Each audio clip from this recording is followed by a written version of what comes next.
नमस्कार, स्वागत है आपका 99 न्यूज में और इस वक्त आपके साथ मैं हूं दीपाली श्री। सीधे बढ़ते हैं खबरों की ओर। कोरोना संक्रमितों की कुल संख्या के मामले में भारत अब ब्राजील से भी आगे निकल गया है। पिछले 24 घंटे में देश में 90,632 नए कोरोना संक्रमित आए और अब कुल संक्रमितों की संख्या 41 लाख के पार पहुंच गई है, जबकि ब्राजील में 40 लाख के करीब कोरोना मरीज हैं। इस तरह कोरोना मामलों में भारत दूसरे स्थान पर आ गया है। भारत से ऊपर सिर्फ अमेरिका ही है। देश में अब कुल कोरोना संक्रमितों की संख्या 41,13,000 हो गई है। इनमें से 70,626 लोगों की मौत हो चुकी है। एक्टिव केस की संख्या 8,62,000 हो गई है और 31,80,000 लोग ठीक भी हो चुके हैं। संक्रमण के सक्रिय मामलों की संख्या की तुलना में स्वस्थ हुए लोगों की संख्या करीब 3 गुना अधिक है।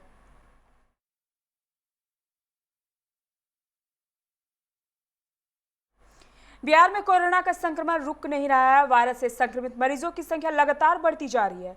स्वास्थ्य विभाग की ओर से जारी अपडेट के अनुसार बिहार में 1,727 नए कोरोना पॉजिटिव मिले। इसके साथ ही राज्य में कोरोना संक्रमितों की संख्या बढ़कर 1,45,861 हो गई है। बिहार में फिलहाल कोरोना के 18,708 एक्टिव मरीज हैं। शनिवार को कोरोना से 9 लोगों की जान चली गई।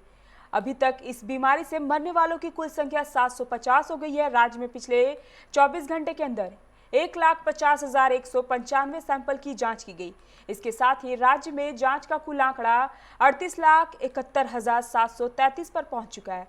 बिहार में अब तक 1,28,376 मरीज कोरोना से ठीक हो चुके हैं। इसकी रिकवरी दर 88.01% है। झारखंड में कोरोना काफी तेजी से बढ़ रहा है। हर दिन रिकॉर्ड नए मामले सामने आ रहे हैं। पिछले 24 घंटे में राज्य में 1,754 कोरोना संक्रमण के नए मामले सामने आए। इसके साथ ही राज्य में कोरोना संक्रमितों की कुल संख्या 49,797 हो गई है, जबकि पिछले 24 घंटे में 7 कोरोना संक्रमितों की मौत हुई है। इसके साथ ही मरने वालों की कुल संख्या 462 हो गई है। फिलहाल झारखंड में 15,005 सक्रिय केस हैं, जबकि 34,330 लोग स्वस्थ होकर अपने घर लौट चुके हैं।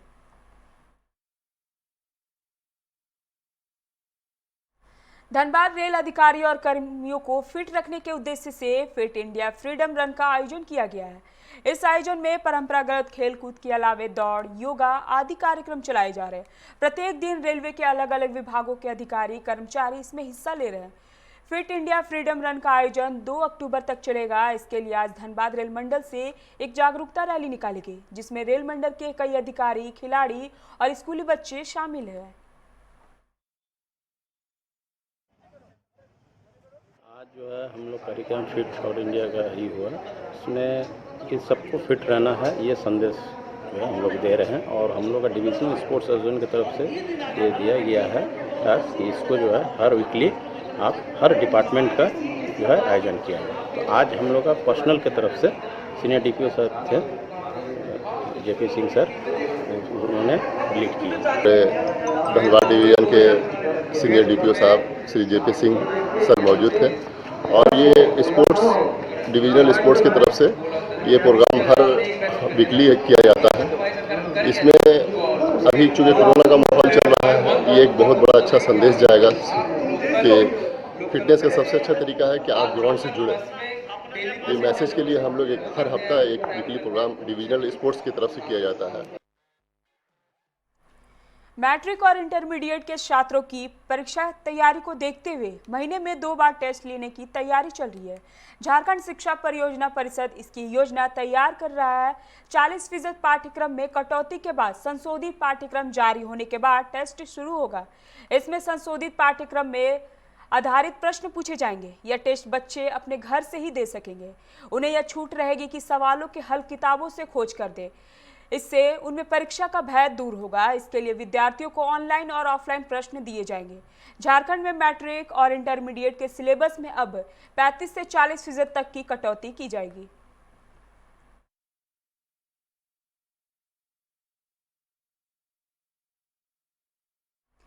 गिरिडीह जिले के खोरी महुआ अनुमंडल में वज्रपात की 2 अलग अलग घटनाओं में एक महिला समेत 2 लोगों की मौत हो गई। हिरोडीह थाना अंतर्गत करिहारी गांव में वज्रपात से जहां एक 70 वर्षीय महिला की मौत हो गई, वहीं गांवा थाना अंतर्गत जमडार पंचायत के लोरिया गांव में एक 30 वर्षीय युवक की मौत हो गई।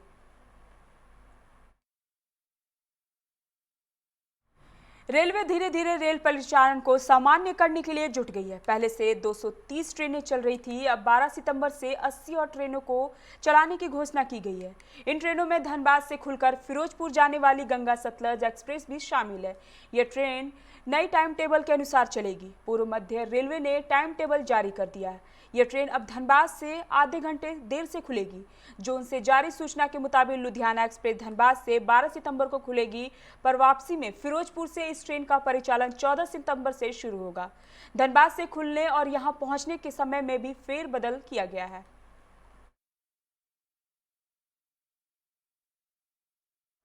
जामताड़ा के नाला स्थित कांग्रेस कार्यालय में पूर्व राष्ट्रपति प्रणब मुखर्जी की आत्मा की शांति के लिए शोक सभा का आयोजन किया गया। कार्यक्रम की अध्यक्षता प्रखंड कार्यकारी अध्यक्ष गणेश चंद्र मित्रा ने की।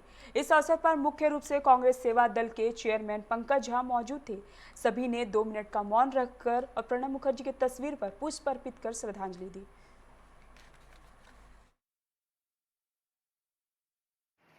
कांग्रेस कमेटी की ओर से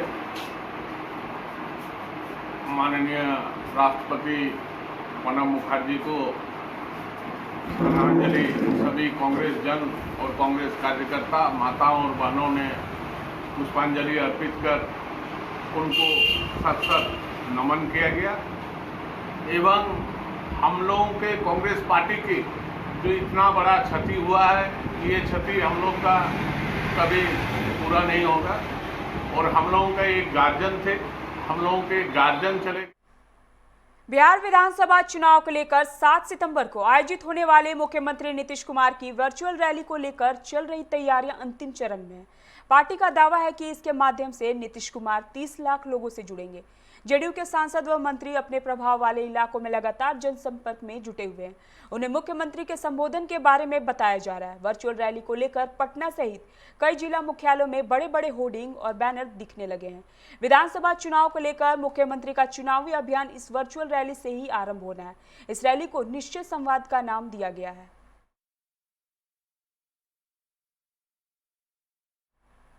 गोपालगंज के लालातपुर गांव में वर्चस्व की लड़ाई में एक युवक को अगवा कर बेरहमी से पीटकर हाथ पैर तोड़ नहर में फेंक दिया गया है। गंभीर हालत में स्वजनों ने सदर अस्पताल पहुंचाया, वहां से गोरखपुर रेफर कर दिया गया, लेकिन रास्ते में उसकी मौत हो गई।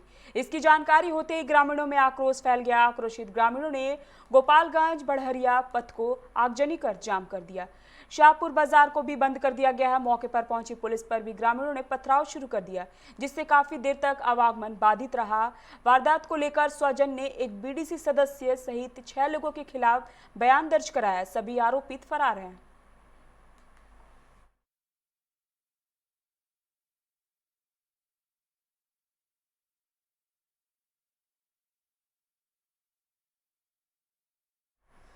बंगाल में अवैध कोयला कारोबार पर रोक लगाने के लिए प्रशासन ने कमर कस ली है। इसी को लेकर रविवार को जिला पुलिस और सीआईएसएफ की संयुक्त टीम ने कार्रवाई करते हुए एसीएल के किनुस्तोड़िया इलाके में संचालित कई अवैध कोयले के कुएं की भराई की गई।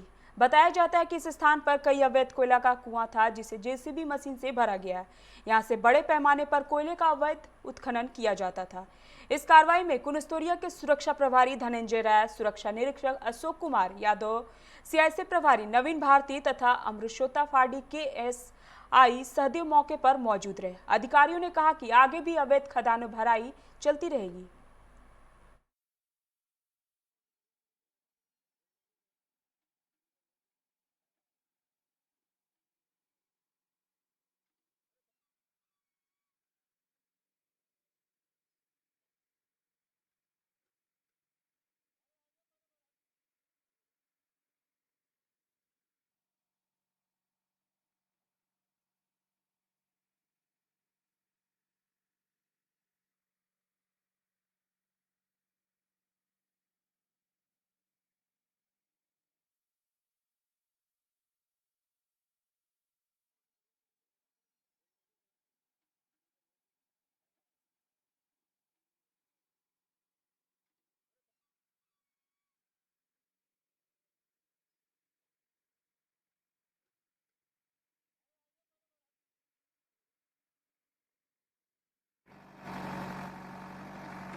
नवगछिया पुलिस जिला के बेहरपुर थाना क्षेत्र के दयालपुर बगरी के समीप शनिवार की देर रात स्टेट बैंक प्रबंधक अजंत कुमार चौधरी की गोली मारकर हत्या कर दी गई।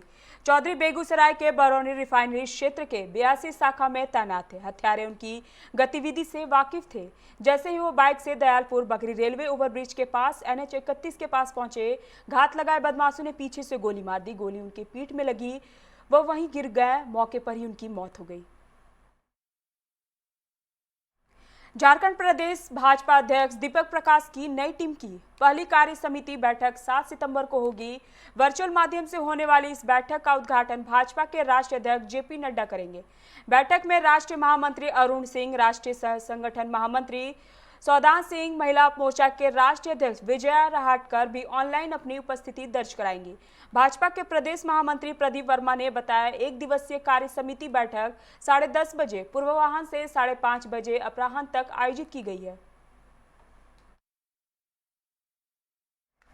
अभी के लिए इतना ही। अब बने रहे 99 न्यूज के साथ। नमस्कार।